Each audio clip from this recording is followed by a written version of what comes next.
ये जो मामला चल रहा है यहाँ पे उसमें लॉरेंस बिश्नोई ने आपके द्वारा अर्जी की है कि उसको गैंगस्टर ना कहा जाए या उसको टेररिस्ट ना कहा जाए। ये किस तरह की अर्जी आपके द्वारा की गई है और क्यों ये बात कोर्ट के सामने आपने अपील की है? लॉरेंस बिश्नोई के सामने जितने भी अभी केसेस दर्ज हुए हैं उसमें से एक भी केस में वो कन्विक्टेड नहीं है।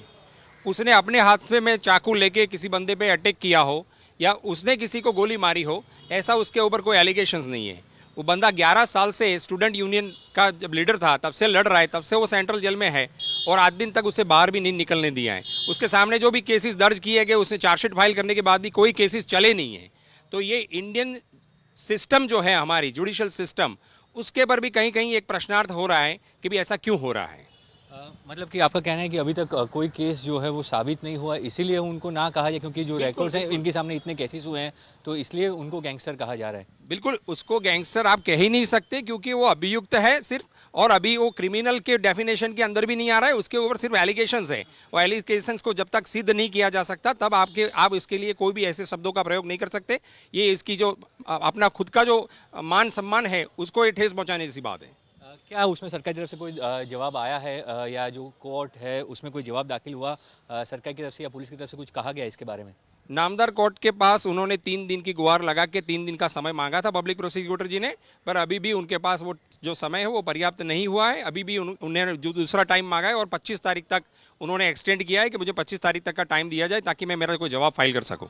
कल कनाडा में गैंगस्टर सुखा दून की हत्या हुई, जिसमें भी एक फेसबुक पोस्ट वायरल हुई कि लॉरेंस बिश्नोई की गैंग ने इसका जो है वो जिम्मेदारी ली है कि उनके द्वारा जो है ये हत्या की गई है, हत्या की जिम्मेदारी वो लेते हैं। इसमें क्या तथ्य है, क्योंकि आप लॉरेंस बिश्नोई के वकील हैं, क्या ये मामला आपके सामने आया है? आपने क्या इसमें सही चीज़ पाई है, क्या गलत पाया? ये बिल्कुल गलत बात है कि लॉरेंस बिश्नोई ऐसे कोई पोस्ट के साथ संलग्न है, वो बात ही झूठी है और गलत तरीके से इसको रिप्रेजेंट किया जा रहा है। 150 से ज़्यादा अकाउंट कल तक दिखाई देते थे, आज उसमें से एक भी अकाउंट लॉरेंस बिश्नोई के नाम का फेसबुक पे दिखाई नहीं पड़ रहा है। और जब जेल सत्ता वाले जेल अथॉरिटी की रिस्पॉन्सिबिलिटी में आता है कि उनको आके एक ऑफिशियल स्टेटमेंट मीडिया के सामने बाकायदा एक प्रेस कॉन्फ्रेंस करके करना चाहिए, नहीं तो ये जिम्मेदारी उनके सिर पे जा रही है और इनके ही कस्टडी के अंदर यदि कोई ऐसा कार्य हो रहा है तो उनके लिए वो ही जिम्मेदार है। और यदि कोई कोर्ट इसका संज्ञान लेती है तो उनको तात्कालिक असर से सस्पेंड कर देना चाहिए ऐसे ऑफिसर्स को। मतलब कि आपका कहना है कि जो पोस्ट थी वो पोस्ट झूठी है, वो उसका लॉरेंस बिश्नोई को लेना देना नहीं है? बिल्कुल झूठी और बनावटी पोस्ट है। ऐसी पोस्ट तो आप किसी भी जगह बना सकते हैं। तो 800 रुपये में फेसबुक के अंदर ब्लू टिक भी बिक रही है।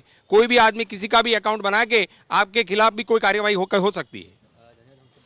तो ये थे लॉरेंस बिश्नोई के वकील, जिन्होंने साफ तौर पे कहा कि जो टैग हटाने की बात की गई है वो जो बात है वो उसके मामले में अभी भी सरकार की तरफ से, प्रोसिक्यूशन की तरफ से कोई जवाब नहीं आया। और दूसरी बात, जो हत्या कनाडा में हो रही है उसमें लॉरेंस बिश्नोई का हाथ होने की बात भी जो है, जो फेसबुक अकाउंट के जो क्लेम है वो भी जो वकील हैं वो झूठे बता रहे हैं।